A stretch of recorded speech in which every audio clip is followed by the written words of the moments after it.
Finally guys one piece का नया chapter आ चुका है। भाई साहब इस बार का ब्रेक सच में बहुत लंबा लग रहा था। मेरे तो जीने का मकसद ही खत्म हो गया था। लेकिन भाई साहब 2 हफ्तों के ब्रेक के बाद जो चैप्टर आया है आय हाय हाय मजा ही आ गया। इस चैप्टर में हमें एल्बाफ की थोड़ी सी हिस्ट्री देखने को मिली। इसलिए चलिए गाइस अब वक्त आ गया है कब्र में से उठ के वापस अपने काम पे लगने का। One piece chapter number 1136 the country that awaited the sun. Cover page में यामातो एक मिस्टीरियस हाइड आउट में पहुंच गई है। उससे अभी अपना कोई लेना देना नहीं है गाइस, अपने चलते चैप्टर की तरफ। चैप्टर की शुरुआत होती है एल्बाफ की दावत से, जहाँ पे अपना लूफी खाने के मजे ले रहा है। वो जो मीट तैयार किया था अपने भाइयों के लिए उसी पे बात चल रही है कि जितना डिलीशियस ये खाने में होता है उतना ही मुश्किल उनको पकड़ना होता है, लेकिन अपने सेवियर के लिए कुछ भी करेंगे। हजरुद्दीन के द्वारा बोला जाता है। इसके बाद जुरूल लूफी को बताता है कि सन ऑफ रन तक ह्यूमन का पहुंचना बहुत मुश्किल है, क्योंकि अधिकतर लोग अंडरवर्ल्ड को पार करने से पहले ही भाग जाते हैं। लेकिन अपने भाई लोग अलग है, एल्बाफ के मेहमान जो है। इसके बाद उसोप बोलना शुरू करता है, नहीं फेंकना शुरू करता है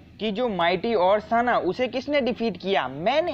हो सकता है गाइस शायद मैंने ही गलत वन पीस देख लिया है। इसके बाद जिम्बे और ब्रुक को देखकर वहाँ के लोग हैरान हैं, क्योंकि वही दोनों सबसे अजीब दिख रहे हैं वहाँ पे। एक के पास नीली चमड़ी है तो दूसरे के पास चमड़ी ही नहीं है। और इन सब के बीच सांजी की ठड़कपंती भी जारी है फीमेल जायंट्स को देखकर। सांजी रहने दे, अगर देने को तैयार हो भी गई फिर भी खो जाएगा वहाँ पे। छोड़ो यार मैं कुछ नहीं बोल रहा। इसके बाद रोड वहाँ पर आकर नामी और सभी स्ट्रॉ हेड से माफी मांगता है, वो भी इसलिए क्योंकि रोड को बहुत पेला है वहाँ के जायंट्स ने। रोड से सॉरी निकलवाने के लिए रोड बोलता है सब कुछ भूल जाते हैं, अब वैसे भी कोई मरा नहीं। इस पर जोरो बोलता है वो भी इसलिए क्योंकि उसोप ने मुझे रोक दिया था, वरना तेरा सर तेरे धड़ से अलग हो गया होता। और भाई पैनल देखो यार, जोरो का लुक देख के तो रोड की फट के हाथ में आ जाती है। एक जायंट बोलता भी है, भाई क्या तूने इनकी करंट बाउंड्री नहीं देखी क्या? तेरा कोई चांस ही नहीं है इनके सामने। इस पर जड़ बोलती है, अगली बार खुद को रोकना मत, पेल ही देना साले को। इस पर रोड घबरा के बोलता है, अब छोड़ भी दो ना, वैसे भी एल्बाफ में जो भी जन्म लेता है सबका सेम ही तो ड्रीम है, अगला सन गॉड बनना और वर्ल्ड पे राज करना। और भाई इस बात से तो वहाँ पे एक अलग ही जोश जाग जाता है। हर कोई अपना अपना ओपिनियन देता है। उनमें से एक बंदा बोलता है सन गॉड कोई रूलर थोड़ी है, वो तो गॉड ऑफ लिबरेशन है। दूसरा बंदा बोलता है नहीं नहीं यार गॉड ऑफ डिस्ट्रक्शन है। तीसरा बोलता है अबे चूतिए वो क्या गॉड ऑफ लाफ्टर है वो। और भाई इसी के साथ बहस मारपीट तक चली जाती है। सबके इतने अलग अलग ओपिनियन क्यों है, इसको क्लियर करने के लिए एल्डर जाइंट बताते हैं कि हमारे यहाँ एक बुक है जो एल्बाफ के generation to generation pass down की जाती है।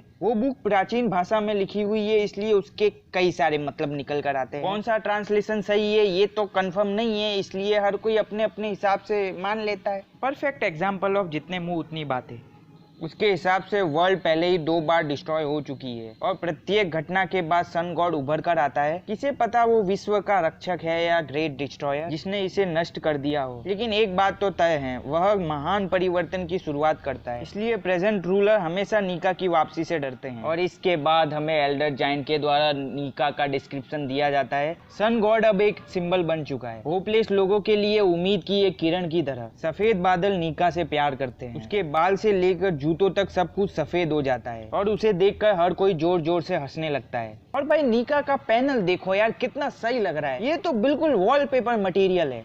चलो आगे बढ़ते हैं गाइस। ये सब सुनकर लूफी बोलता है अच्छा है, इसलिए हर कोई बोलता है कि मैं उसके जैसा दिखता हूँ, लेकिन शायद मेरा उससे कोई लेना देना नहीं है। ये बात सुनकर वहाँ के जाइंट बोलते हैं ऐसा मत बोलो स्ट्रॉ हैट, तुमने इस कंट्री में जन्म नहीं लिया इसलिए तुम नहीं समझोगे, हम सब नीका बनना चाहते हैं। इस पर एल्डर बोलते हैं कि लोकी भी उसी तरह से था, किंग को मारने के पीछे का उसका मोटिव भी जरूर नीका जैसा बनना होगा, लेकिन फिर भी उसने जो किया उसके लिए उसे माफ तो नहीं किया जाएगा। लोकी का नाम सुनकर लूफी बोलता है ओह तो क्या वो एक अच्छा आदमी था? नहीं बिल्कुल नहीं, ऐसा वहाँ के जाइंट का कहना है, बहुत हरामी आदमी था। लोकी के जन्म से पहले ऐसा कहा जाता था कि किंग हेराल्ड की मौत उसके बेटे के हाथों से ही होगी, और उसके जन्म के तुरंत बाद यहाँ एक रॉयल हॉर्स हुआ करता था, वो मर गया। और ये वही साल था जब बिग मॉम ने योरुल को मारा था। और बस फिर क्या, ऐसे ही कांड होना जारी रहे, कुछ ना कुछ होता ही रहता था। और जब लोकी 10 साल का हुआ तब उसने अपने नेचुरल स्ट्रेंथ से रेल्म ऑफ द डेड को अपना पर्सनल प्लेग्राउंड बना दिया था। बहुत सारे बीस्ट को पेल दिया और कुछ को अपना पेट बना दिया, जिसकी वजह से कुछ तो विलेज में भी आ जाते थे जो विलेज को पूरा तहस नहस कर देते थे। और जब ऐसा होता था लोकी बस वहाँ पर बैठ के हंसता रहता था, और प्रिंस होने की वजह से कोई उसे कुछ बोल भी नहीं पाता था। लेकिन एक दिन पानी सर से ऊपर चला गया जब उसने किंग को मार दिया, और जिस किंग को उसने मारा था वो काफी अच्छा किंग। उसने एल्बाफ को आउटसाइड वर्ल्ड से कनेक्ट करने की कोशिश की थी और जायंट्स के प्रति लोगों का नजरिया बदलने की भी कोशिश की थी, लेकिन लोकी ने सब बर्बाद कर दिया। एल्डर ने लोकी को रोकने की कोशिश की, लेकिन लोकी ने एल्डर की सर में तलवार पेल दी। भाई ये तो बहुत बुरा हुआ यार, इस बुढ़े के साथ गले की हड्डी बन गई है, ना उगल सकते ना निगल सकते। और भाई साहब ऐसी चीजों पे हंसना तो बिल्कुल नहीं चाहिए, नर्क में भी जगह नहीं मिलेगी मुझे तो। खैर जो भी हो, लोकी का आतंक 6 साल पहले खत्म हुआ जब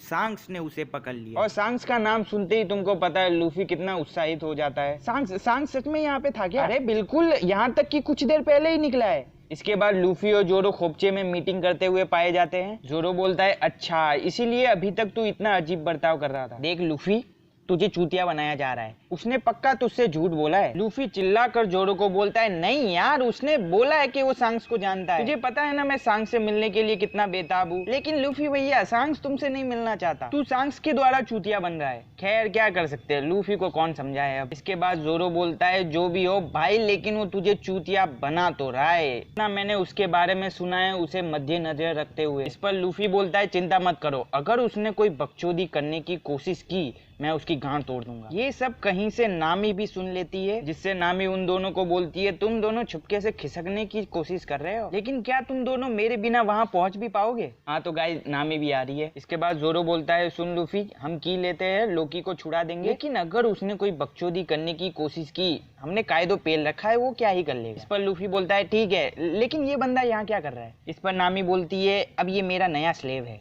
वैसे ज्यादा दिमाग लगाने की जरूरत नहीं है, नामी को कासल का पूरा खजाना लूटना है, इसलिए इतनी मददगार बन रही है। चलिए गाइस ये सब बेकार की बातें थी, इनको साइड में रखते हैं, असली कहानी तो अब शुरू होगी। हम चलते हैं रेल्म ऑफ द डेड में, जहाँ वो दो बुरखाधारी लोकी तक पहुंच चुके हैं। और भाई यहाँ कंफर्म होता है कि ये दोनों होली नाइट से है, और यहाँ लोकी को होली नाइट ज्वाइन करवाने आए हैं, लेकिन अपने लोकी ने मना कर दिया, गवर्नमेंट जॉब को लात मार दी, क्योंकि लोकी अगर होली नाइट में ज्वाइन हुआ तो वो बन जाएगा सेलेस्टियल ड्रैगन, और लोकी को ऐसी गंदी चीज बनने का शौक नहीं है। इस पर सांक्स जैसा दिखने वाला बंदा बोलता है हमारे पास कोई जानकारी है क्या? वो लड़की बोलती है जितने भी लोगों को हमने अल्बाफ में भेजा था सब खो गए। तो ऐसा है गाइस, रोड ने उन सबको पकड़ के अपनी लिविंग डॉल की कलेक्शन में जमा कर दिया है। हमने पहले के चैप्टर में देखा है गाइस, वैसे एक काम तो इस चूतिये ने अच्छा किया। तो देखो गाइस, उस लड़की के सब्र का बांध अब टूट चुका है, अब कुछ करने वाली है वो। फिर वो अपना बुर्खा हटाती है और हमें उसका फुल बॉडी चेकअप करने का मौका मिलता है। इसका नाम है गुनको, होली नाइट से। हाँ लेकिन दूसरे वाले बंदे के बारे में अभी कुछ नहीं पता चला। और भाई ये पैनल देख के ऐसा क्यों लग रहा है कि ओडा सर जी हमसे कह रहे तुम सालों सस्पेंस में ही मरो। भाई किसको जानना था इसके बारे में, मतलब जानना तो था, लेकिन पहले वो सांक्स के बारे में बताओ, मतलब वो सांक्स जैसे दिखने वाले के बारे में। बेमतलब की चीजें नहीं देखनी है यार मुझे, मतलब देख लेनी चाहिए कभी कभी। जो भी हो, अच्छे से मार्क छुपाया गया है आंख का। चलो आगे बढ़ी जाते हैं। इसके बाद इन दोनों के पीछे एक वुल्फ आ जाता है बड़ा सा, इनको इनकी औकात दिखाने और लोकी की मदद करने, लेकिन थोड़ी देर में इसको ही मदद की जरूरत पड़ गई। सांक्स नंबर 2 बोलता है अगर इसको बचाना चाहता है तो अपना माइंड चेंज कर। लोकी नहीं मानता भाई साहब, जो करना है कर, एल्बाफ का कोई भी वॉरियर मरने से नहीं डरता, इसके मरने से मैं गुस्सा हो जाऊंगा, बहुत ज्यादा गुस्सा, और उसी गुस्से से इस दुनिया को जला दूंगा। भाई एक वुल्फ के लिए पूरी दुनिया को बीच में क्यों घसीट रहा है बे? जो भी हो, ए प्राउड प्रोक्लेमेशन के साथ चैप्टर का अंत होता है। गाइस बढ़िया चैप्टर था यार, मेरी हालत खराब हो गई वीडियो बनाने में। वन पीस चैप्टर खाली पढ़ने में मजा आता है, वीडियो बनाने में नहीं। तो अब क्या करेगा लोकी, और कौन है ये सांक्स नंबर 2? क्या नामी को खजाना मिलेगा? क्या लूफी को सांक्स के द्वारा रिप्लाई मिलेगा? सवाल बहुत है, लेकिन उनका जवाब देने वाला बंदा सिर्फ एक ही है, लेकिन उससे जवाब की उम्मीद में कई सारे लोग कब्र में लेट गए, लेकिन इस आदमी के कान में जू तक नहीं पड़ी। ओडा सर जी को पक्का अपने को तड़पाने में मजा आता है, इसको ऑर्गेज़म मिलता है। तो बस इतना ही, बाय।